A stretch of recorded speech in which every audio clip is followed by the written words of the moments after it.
இந்த 7ஆம் தேதி வந்தாக்க 4 ஆண்டு காலம் நிறைவு பெறுது.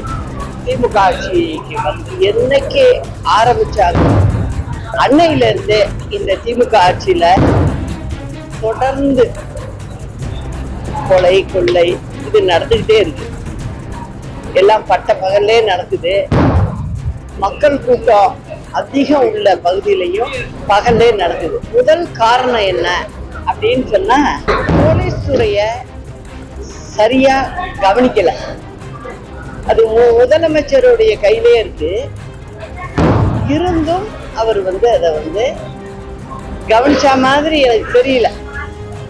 அப்படி கவனிச்சிருந்தா இந்த மாதிரியான பிரச்சனைகளுக்கு முற்றுப்புள்ளி வச்சிருக்கலாம். போலீஸ் டிபார்ட்மெண்ட் ஆட்களை நியமிக்கிறது இல்லை, எல்லாம் ரெக்கமெண்டேஷன் சிபாரிசு அந்த மாதிரி போறது ஒரு முக்கிய காரணமா நான் நினைக்கிறேன்.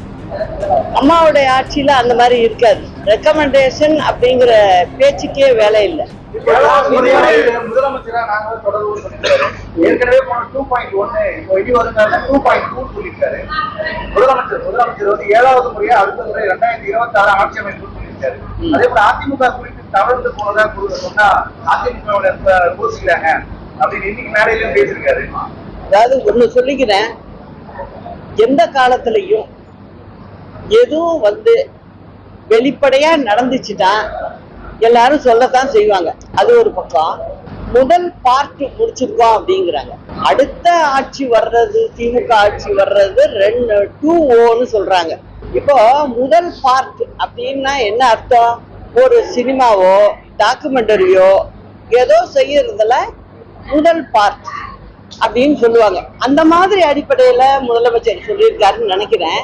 ஏன்னா அவங்களுடைய தேர்தல் அறிக்கை இன்னைக்கு இருக்கு. ஏன்னா எழுத்து வடிவில் அச்சடிச்சு கொடுத்துருக்காங்க. அதை இல்லைன்னு சொல்ல முடியாது. அது கையில இருக்கு. அதுல சொன்ன எதையுமே செய்யலாம் அவங்க. இப்போ சமீபத்துல இப்ப சொல்லியிருக்காங்க. ஏன்னா தேர்தல் 1 வருட காலம் தான் இருக்கு.